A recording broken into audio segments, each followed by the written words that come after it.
पिछले संडे को हमने जो डिबेट किया उस टाइम कुछ बेटियों ने बोला कि अब की बार भारतीय संस्कृति के ऊपर डिबेट करवाना अंकल जी। लेकिन एक ज़रूर है कि अभी यहाँ अपने पास 40 लड़कियाँ हैं, उनमें से आप केवल 16 लड़कियाँ यहाँ पहुँची हो। तो ये इतनी कम संख्या में यहाँ पहुँचना, ये तो भारतीय संस्कृति के तो विपरीत है वैसे तो। लेकिन चूँकि ये तो स्वैच्छिक है, वैसे जिनकी इच्छा है वो ही आ सकती है, जिनकी इच्छा नहीं वो नहीं आए तो कोई ज़रूरी नहीं है उनके लिए।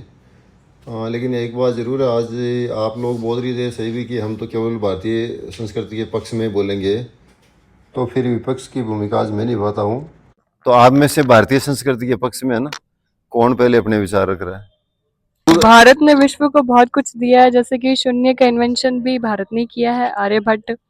और हर एक स्टेट के अंदर आपको अलग अलग पहनावा मिल जाता है, जिसकी हर एक अलग खासियत है। उत्तम संस्कृति है और ये हजारों सालों से अभी तक चलती आ रही है। भारत में अनेक धर्म और वैश्वीकरण पाए जाते धर्म है जो कि अलग है, और सभी धर्म एक साथ रहते हैं। विभिन्नता में एकता, बहुत अच्छी बात है ये भारतीय संस्कृति की। हाँ, आपकी बात तो सही है, लेकिन एकता वर्तमान समय में केवल कहने में है।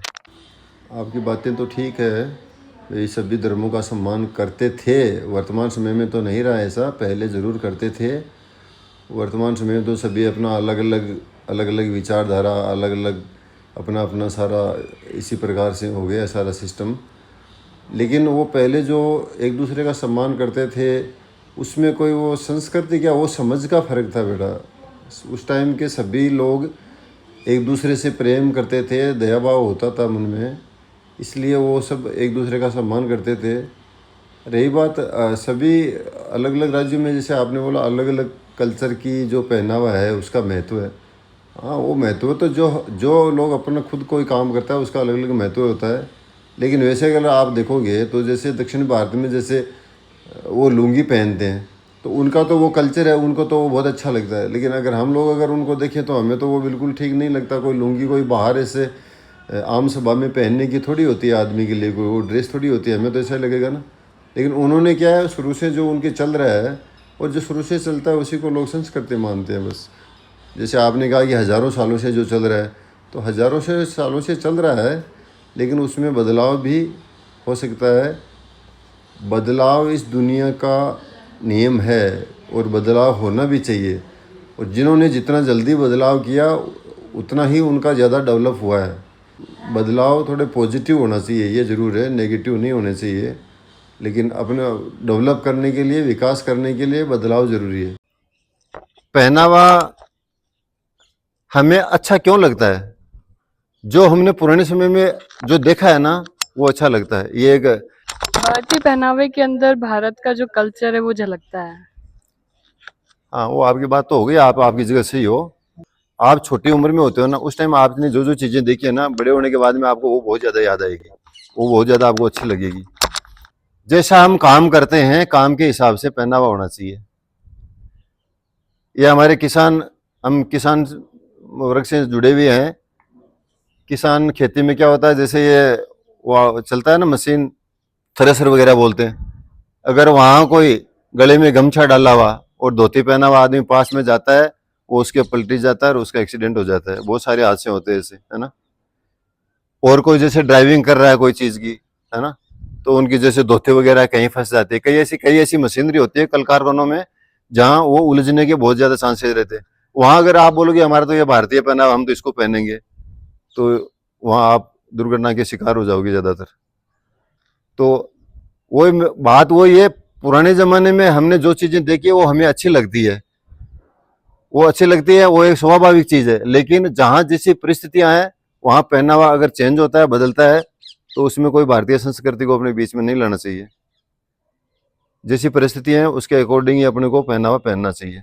कहावत थी, आवश्यकता आविष्कार की जननी। सुना है क्या आप लोगों ने? जी, सुना है। वर्तमान समय में वैसा कुछ नहीं है। ये आप लोगों के पहनावे के ऊपर ही मैंने सोचा है, इसके ऊपर है। आप लोग जो छोटे कपड़े पहनती हो, अलग डिजाइन के पहनते हो, कटे फटे पहनती हो, तो उसमें आपका दोष मैं नहीं मानता। आप में से किसी ने किसी ने नहीं बोला कि हमारे लिए आप ऐसे कपड़े लाओ, ठीक है ना। अभी मैंने बोला ना, आवश्यकता आविष्कार की जननी होती थी, अभी आविष्कार आवश्यकता का बाप बन गया है।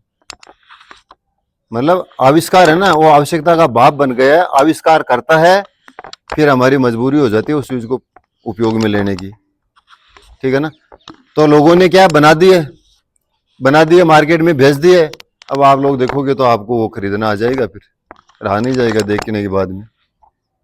अगर वो नहीं बनाते, कटी फटी पैंट अगर वो नहीं बनाते तो आप कहां से पहनते? मतलब कोई भी मेरे को एक आध सिंगल आदमी बता दो कि किसी ने भी इस चीज की डिमांड की है क्या?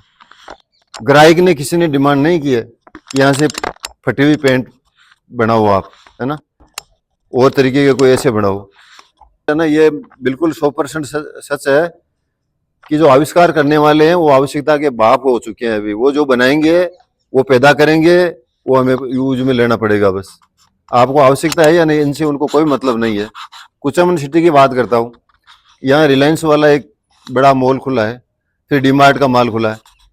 कुचामन शहर के एक भी आदमी को उसकी जरूरत नहीं थी। कोई सिंगल आदमी मेरे को बता दो आके कि मेरे को इसकी जरूरत थी। सारा सामान यहाँ अवेलेबल था, दुकानें थी, सब कुछ मिलता था। तो जरूरत किसको थी? नहीं थी ना जरूरत। लेकिन आविष्कार करने वाले ने यहाँ आविष्कार कर दिया, अब उसका उपभोग हमें करना ही पड़ेगा। तो बड़े बिजनेसमैन है जो आविष्कार करता है, वो इस दुनिया में बापू है आज की तारीख में सबके। ठीक है ना। वो जैसा करेंगे वैसा ही हमें चलना पड़ेगा। हालांकि हमें वैसा नहीं चलना चाहिए, लेकिन वही है ना, अब देखा देखी होती है। कुछ अच्छे के चक्कर में है, कुछ नए के चक्कर में, भाई नई डिजाइन आई है, कुछ अच्छा आया है, कुछ महंगे महंगे प्रोडक्ट आए हैं, उस चक्कर में है ना, अपना स्टेटस दिखाने के चक्कर में है, अपना डेवलपमेंट दिखाने के चक्कर में वो सारी चीजें खरीद लेते हैं फिर।